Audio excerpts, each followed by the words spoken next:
Greatness365.com. Welcome to Greatness365.com, where you'll hear the best in motivation, wellness, and enlightenment. Hosted by our brilliant facilitators, the messenger, Klarque Garrison, and the motivator, Coach Kevin Brown. Greatness365.com. And on tonight's show, she's known as a business stylist, acclaimed author and national speaker, LaChusa, talking about breaking the spell, the truth about money. Money,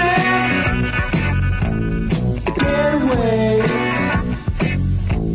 Get a good job with more pay, you're okay. And now, here's our hosts, Klarque Garrison and Kevin Brown on Greatness365.com. Well, we're here for another powerful call. Welcome to Greatness365.com midweek motivational call. It is our pleasure to bring you this call each and every Thursday night from 8 p.m. to 8:30. Each call will feature a new dynamic national speaker who will be sharing with us their nuggets to obtain that elusive commodity we call success. I am your co-host, Klarque Garrison, the messenger, author of How to Survive the Next 365, and host of Talk Radio's Conversations with Klarque. Now let me introduce my partner in greatness, author of From Ghetto to Greatness, Coach Kevin Brown. Hey, Coach, how's it going tonight? Excellent, excellent. Good evening, Klarque. Good evening, everyone who is listening to this recording, watching the video, and listening to the call live. I'm so excited tonight to be on the call because we have a wonderful guest who is really going to shed some light on some areas that people might not have thought of, some things to consider that are going to help them from this day forward, from the time they listen to this recording or listening into this conference call. I think their life will never be the same. It's going to be so much better as they gain perspective. And Klarque, if you would do the honors of introducing our outstanding guest this evening. Well, it certainly is my honor. Our guest tonight has created and run several businesses. She's an accomplished author and a well-traveled national speaker known as the business stylist. Please welcome Ms. LaChusa. Thank you so much, Klarque and Kevin. It's great to be here. Oh, we're excited to have you. You know, Kevin, you just said something that I loved, which was you talk about gaining perspective. And that really is what I would like to talk about tonight. I really want to share some things for people to think about. Klarque, as you mentioned, I've been in business for a long time. I've started and run 8 different businesses. 3 of them were really successful, 5 of them not so much. And what I can tell you in that whole process was I learned a ton. And one of the things that you mentioned in your introduction was something about success, how elusive it is.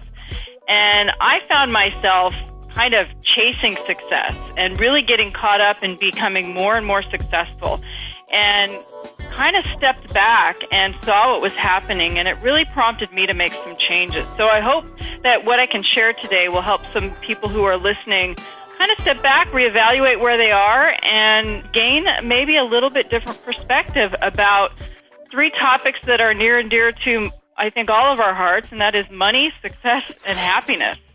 And I think what I'd like to do is start with 3 questions I'd like everybody listening to think about. First of all, I'd like you to ask yourself, are you happy? Second, ask yourself, are you successful? And third, are you rich? Now, before you answer, I really want you to consider something. Compared to what? Are you happy, successful, and rich compared to what? You know, really, when we're answering those questions, there is always a measuring stick. Last year when I was working on my latest book, Breaking the Spell, I was interviewing a man named Brian. He's a photographer. He lives in Canada, and he's actually been a client of mine for years. I've never met him in person, but we've been friends online for a long time. And we were talking about this, and he shared a really interesting comment. He said, quantifying success has remained a bit of a mystery to him. And then he said, you know, if Warren Buffett is a success, and that's the yardstick, then maybe I'm not successful. And so I wonder how many of us measure our level of success or wealth or happiness based on someone else's yardstick, based on what someone else has said, this is what it means to be successful. I know in my case, a lot of what I was hearing when I was building my own business was, you got to be making 6 figures or you got to be making 7 figures. Otherwise, you're not successful. You're not really in business. And I bought into that. And I started chasing those 6-figure and 7-figure measures of success. And I can tell you that I reached them. But the interesting thing is there was a part of me that still didn't feel successful. And the reason why is there was always somebody out there who was making more money, who had more clients, who had a bigger business, a more impactful business, was reaching more people, or at least from my vantage point, that's the way it looked. And so I think it's really easy to get caught up in always striving for more and using, again, other people's definitions of what success needs to look like or how we need to measure it to measure our own. And if we look back, I think a lot of us, we might be trying to live up to maybe our parents' expectations. I know I realized when I was in my 40s that I had spent about 20 years trying to prove myself to my parents, because when I was 19, I dropped out of college, got married, and of course my parents weren't too thrilled about that. And I, luckily kind of wised up a year later, went back, put myself through college, and went on and had a career. But I think I realized in my 40s that I had been spending 20 years trying to prove to my dad that I was a good kid, that I didn't make a mistake. We might be trying to live up to our gurus or our mentors or our coaches and what we think their expectations are, or maybe what they've accomplished in their life and their level of success. Maybe we're trying to achieve that, thinking that's what it's got to look like. I know that I fell into that. I spent years, about 7 years, in really delving into personal development and business development and going to conferences and success seminars and buying information products and reading books, hiring lots of coaches and mentors, chasing these higher and higher levels of success. And very often I found myself trying to replicate what my mentor had done. Or I wanted to make the kind of money that they said they were making, or have a business that looked like theirs. And no matter whether I did every single step that they did, I look back now, I was creating success, but it didn't look the way I thought it was supposed to look. It didn't necessarily look like theirs. And so I would brand it as not being successful. And so it was a constant frustration for me. We might be trying to live up to what our teachers expect. I did an interview the other day with a student from Oxford University in England, and we were talking about the stress and the fear that these students face in trying to get good grades and trying to be successful and trying to do all the things that their university expects, that their teachers expect, and that they think future employers are going to expect of them so that they can go out and have a successful life. Or we might be trying to live up to what we see on social media. It's very easy on social media to look around and see everybody that looks really successful and happy, but we have to remember that they're really just painting a picture that's not necessarily their entire life out there on display. It's the part that they want to talk about or the part that they want us to see. So, I'm the first to admit that I got caught up in all of this. And the really scary thing was I didn't even realize it. So what started out for me, I've always been very goal-oriented, very driven, very motivated to be successful. And what started out really being driven by that really ended up taking over my life. And, I ended up really getting caught up.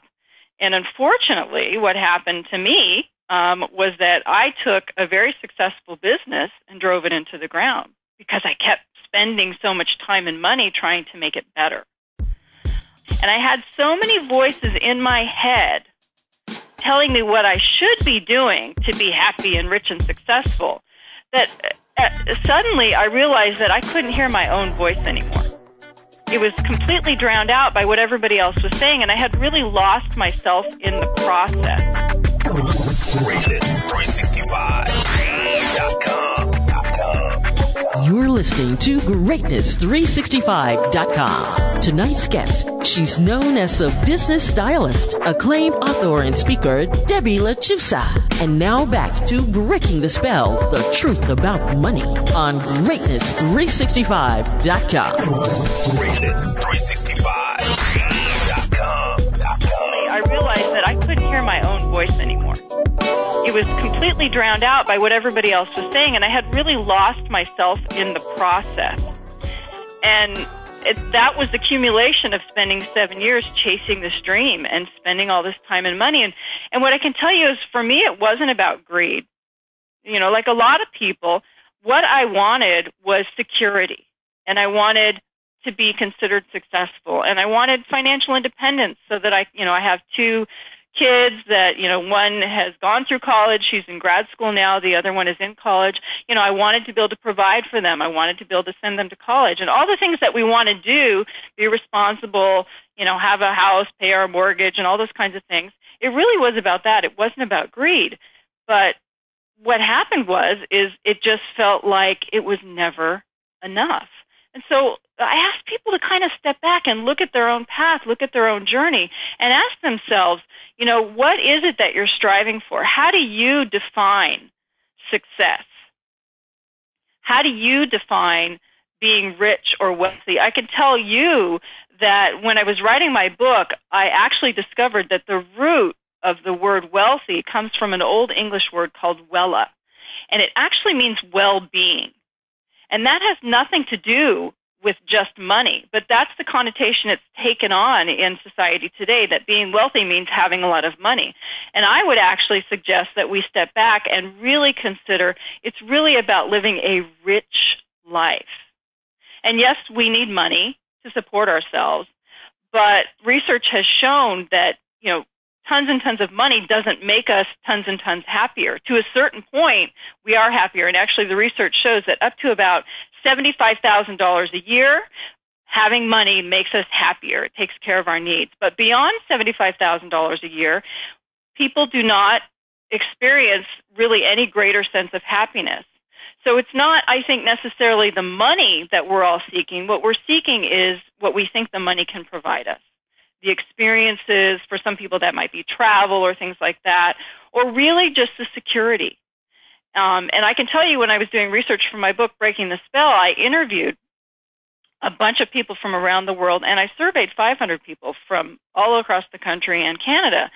And one of the greatest things I found was that people really felt like money for them was security. And given what's happened in our world in the last 5 years with the Great Recession and the collapse of the financial markets and the real estate market and, all this uncertainty that we're surrounded by, it's really no surprise that people want security. They're not feeling very secure right now. So it's no surprise that so many people have been chasing after increasing levels of money and success because they want to protect themselves and they want to feel safe. So the challenge is, I think, is that in that process, many of us have gotten caught up. And when I started looking around after I woke up at the end of December 2009 and kind of realized that I had sort of driven my business into the ground, on this quest for success, that no matter how much money I made or success I had was never really satisfying me, and realized that I was kind of lost. And I took a time out for myself and got about 4 to 6 weeks off and really stepped back and just kind of did some introspection and started looking around and realized that I wasn't alone.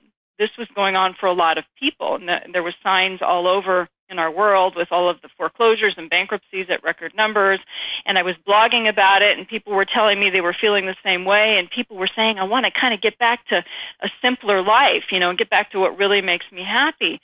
And, one of the things the only word I could come up with to describe sort of this path, this quest for more that so many people had been on was spellbound. We've kind of been paying too much attention maybe, or just inundated with all these messages around us every day. I mean, it's in, advertising, and that's the field I come out of. I used to work in advertising agencies, and I've been a marketing consultant for years. And, we're surrounded every day by by thousands of messages telling us that if you buy this, if you have this, if you do this, then you're going to be happy, or you're going to look successful, or your kids are going to love you more, or you're going to be more attractive. And so we've got that going on. We've got reality TV that's painting pictures of people living these rich and fancy lives as, being all, wine and roses and how great it is. We've got all these factors that we're surrounded by every day that are sort of telling us that this is what we should be striving for. I mean, the cliche or the saying, keeping up with the Joneses, we've all heard of that, and a lot of the people that I interviewed said that they historically had spent a lot of time trying to keep up, because that's sort of the treadmill that a lot of us had been on. And I think the recession hit, and a lot of people realized, hey, maybe it's not about all this stuff. And so I think we started kind of waking up from that. And that's one of the reasons that I'm talking about these things that I'm talking about now. And it's one of the reasons I wrote my book, Breaking the Spell, is that I think it is time to kind of wake up from that and realize that all that conditioning, and I mean, even if you think about from the time we are kids, we go to school and we want to get the gold star on our homework, right? We want to get the A, we don't want to get the F. There's competition from day one. In youth sports, it's all about winning, and we like to tell our kids, what is the saying? It's not whether you win or lose, it's how you play the game. But the reality is we celebrate winning. I mean, if you look at the way most parents behave at youth sporting events, they are really pushing winning. And so the fact that we tell our kids it's not about winning, when it really is, there's an incongruency there. And kids get it. They're getting the message that it's about the trophy, that it's about being number one. We're taught to set goals. And I don't think goals are bad, but they're just another way that it's always about getting somewhere else. Even the personal development industry is very much about if you're not growing, you're dying. And I'm an advocate of learning and growing, but I don't think we're dying if we're not constantly pushing for more. I think we're living. And so it's learning to balance all of these things, because it's not that they're necessarily bad. I don't think striving for more is bad. I don't think achievement is bad. I don't think that competition is bad. The personal development industry isn't bad. There's just, I think, been so many messages coming out of all of them, and you put it all together, and cumulatively, it's sort of had this negative effect of having us all striving, and then really sacrificing our happiness in the meantime. And so I don't think it's that we need to say we're going to sell all our possessions and, we're going to go move to an ashram and take a vow of poverty. I don't think that's what it takes to be happy. I don't think it's that we should say we shouldn't strive to make money or set goals to achieve. I think it's a matter of focus on what we believe we need to be happy. And the research shows that actually happiness, being happy, precedes success. People who are happy are more successful. And yet most of us have it backwards. We think, I'll be happy when I get that, big client, when I make those 6 figures, when I become a millionaire, when I get the nice house, when I get the nice car, for students, when I graduate from college, when I get that job. We live in this mentality of future focus and what I call I'll be happy when syndrome. And we're constantly putting our happiness on hold until we get that next achievement or that next acquisition. And so I think that's where we have it backwards. It's not that the achievements and acquisitions are bad, but it's not that they necessarily are going to guarantee us happiness. Because research also shows that we're pretty bad at predicting what's going to make us happy and what's going to make us sad. Greatness365.com. You're listening to Greatness365.com. Tonight's guest, she's known as a business stylist, acclaimed author and speaker, Debbie LaChusa. And now back to Breaking the Spell, the truth about money on Greatness365.com. Greatness365.com. We live in this mentality of future focus and what I call I'll be happy when syndrome. And we're constantly putting our happiness on hold until we get that next achievement or that next acquisition. And so I think that's where we have it backwards. It's not that the achievements and acquisitions are bad, but it's not that they necessarily are going to guarantee us happiness. Because research also shows that we're pretty bad at predicting what's going to make us happy and what's going to make us sad. They've actually done studies, and 1 year later, after someone actually becomes a paraplegic, they've been in an accident and they become paralyzed, and 1 year after someone wins the lottery, a year later, they're both back at the same level of happiness. There's something called the adaptation principle where we tend to sort of level off, and we also tend to be resilient and make the best of what happens to us, which I think is a really good thing. It's a protective mechanism that allows us to really keep going when something that we would label unfortunate happens in our lives. It's a very necessary part of life. It's a good thing that we can make the best of it. But in looking at that, it also makes us really bad at estimating whether something's going to make us happy or sad, because we automatically assume that if something bad happens in our life, it's going to make us sad. And how many times have we seen an interview with someone that something horrible has happened in their life, and they will tell you it's the best thing that ever happened to me. So I think this idea of always thinking that I need these things to happen, I need to be, do, or have something in order to be happy is where we get mixed up. And it's really about turning it around. And I think when we can turn that around, that's when we can really, truly be successful. So I actually want to share some concepts that, for anybody that's listening that thinks, I've gotten a little caught up in chasing success. I keep, feeling like I want more, and sometimes I'm dissatisfied or feeling a little frustrated. I want to share a couple of concepts that might help these people maybe stop chasing and really just be happy. It's not about pursuing happiness. It's about being happy. First of all, number one, just stop comparing yourself to other people and recognize that we're all individuals. So, we're all here on this earth to do something different and unique and special. And I've talked about this a lot over the last couple of years in my business as the business stylist. I'm not a big fan of modeling, because I think modeling is copying someone else and trying to be like them. And I don't think that any of us are meant to be like someone else. We're meant to be ourselves. So I think if we can stop comparing ourselves to other people and just really be ourselves and listen to our internal guidance and follow our own path and do what makes us happy and serve people in the way that only we can serve them, it really helps break this spell of constantly comparing ourselves and trying to be like others and live up to standards. The second one is to stop looking outside of yourself for happiness.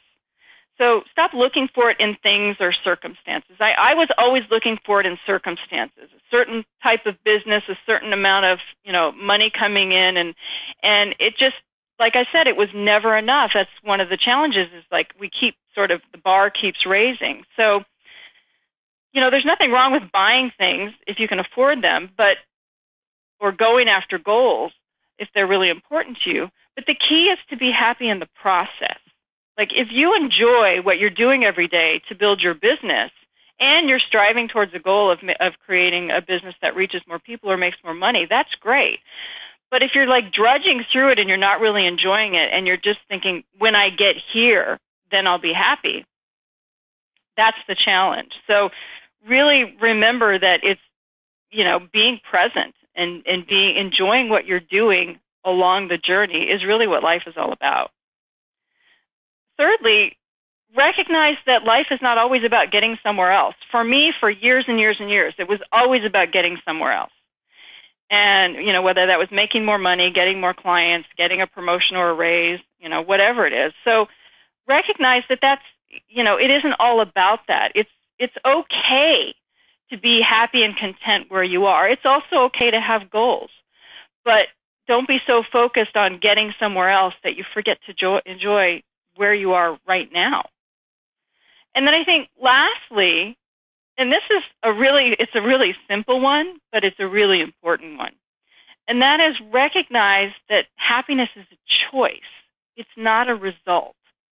And I want to say that again, because I think it's really important. Happiness is a choice, not a result. You know, there's research that shows that only 10% of our happiness comes from our circumstances, and 40% comes from our attitude, how we feel about those circumstances. So no matter what's going on in your life right now, whether you have more or less than your neighbors or the people you're trying to aspire to be like, where you think you should be, the reality is how you choose to look at it and your attitude about it really dictates your happiness a whole lot more than that actual situation. And really pay attention to that, because you can choose to be happy right where you are now with exactly what you have, or you can choose to be unhappy and constantly be focusing on what you don't have. And really, you're the only one that suffers in that latter part of the equation. It really is, you know, only hurting you. So, you know, I think that really that's the message that I really would like to impart with people today, is that, you know, there's a lot of things out in society that have been driving so many of us to strive for more. And a lot of people have lost everything in the process, and other people have just lost their way. And I suffered a little bit of both in my journey. And I think recognizing that ultimately I think what we all want, whether we're striving for success or money or riches, is what we believe that will give us, and that's to just be happy. And we can actually choose that today, right now, exactly where we are. We don't need anything else to happen for us to be happy. That was wonderful. You know, a verse in the Bible that says, "Choose ye this day who you will serve." And a lot of people take it, you know, between good and evil. But I think it's what you said, Debbie, is choosing happiness in every moment, regardless of any circumstance.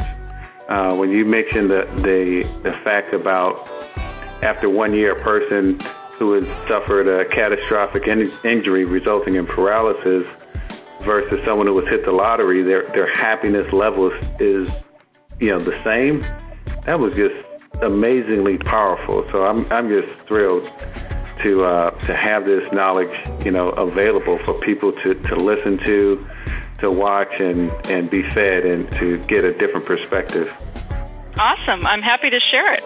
You know, I've been on Twitter the entire time, and every 5 minutes, Debbie, you say something that inspires me to tweet. So it's probably a couple hundred tweets out there from the show of all the very positive spins on success and what success looks like.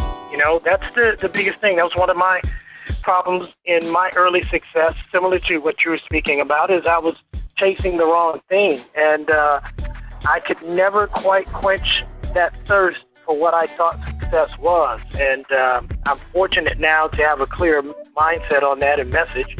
And I think your call and your voice tonight will help clear some of that up for our listeners. I love this. Happiness is a choice. It's not a result. That's prophetic in and of itself. Wow. Powerful call. I'm excited. Debbie, we know you have a new book that has been published and released, and you talked about it a little bit during the call. I want to make sure everyone knows exactly how to get in touch with you and how to obtain that book. Absolutely, yes. My book is called Breaking the Spell, The Truth About Money, Success, and the Pursuit of Happiness, and I kind of bill it as it's sort of half memoir, half expose, and a lot of the research that I talked about today is included in the book. I did spend about 6 months researching and writing the book and interviewing lots of people. And it will be coming out in April. I don't have an exact date yet, but what I'm doing right now is actually giving away the first chapter of the book for free so people can really get a sense for what it's about, because it really goes into a lot of detail and all these influences that have caused so many of us to chase success and the result it's had, and then some suggestions for helping people, what I call break the spell of being spellbound. And for anybody that's interested in learning more about the book or getting the free chapter, they can go to breakingthespellbook.com and sign up, and they will get the chapter, and then they will be the first to be notified when the book is available. Awesome. Give that website one more time. breakingthespellbook.com. Hey, Klarque, I think we've done it again, man.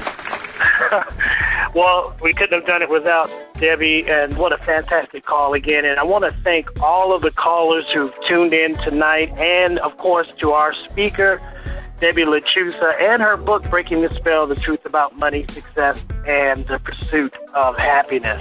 Hey, be sure to get on this call next week, as we'll be featuring yet another powerful speaker. Do me a favor, go to Facebook right now and click on our group page titled Greatness 365 to follow our journey as we'll be stretching out through 2012 and beyond. And, of course, be sure to visit our website at www.greatness365.com for updates, also to leave your thoughts and messages about this call and the other calls that we have on the site and information. Hey, on behalf of myself, Klarque Garrison, and Coach Kevin Brown, I say to you, thank you and good night. Greatness365.com. You have been listening to Greatness365.com. To find out how you can download this powerful program, as well as download other power-packed programs and products from our other distinguished speakers, go to Greatness365.com and click the bookstore link and find out more about our wonderful motivators who will help you embrace your greatness. We are Greatness365.com. Greatness365.com is sponsored by Amazon Wireless, a simple one-stop shop for all things mobile, dedicated to helping our clients get the most out of their mobile phones with an easy and hassle-free experience. Browsing, buying, and accessorizing cell phones and smartphones. The latest smartphones starting at just a penny. Just click on the banner on Greatness365.com. It's the Penny Pincher Sale. Thank you for listening to Greatness365.com. Greatness365.com.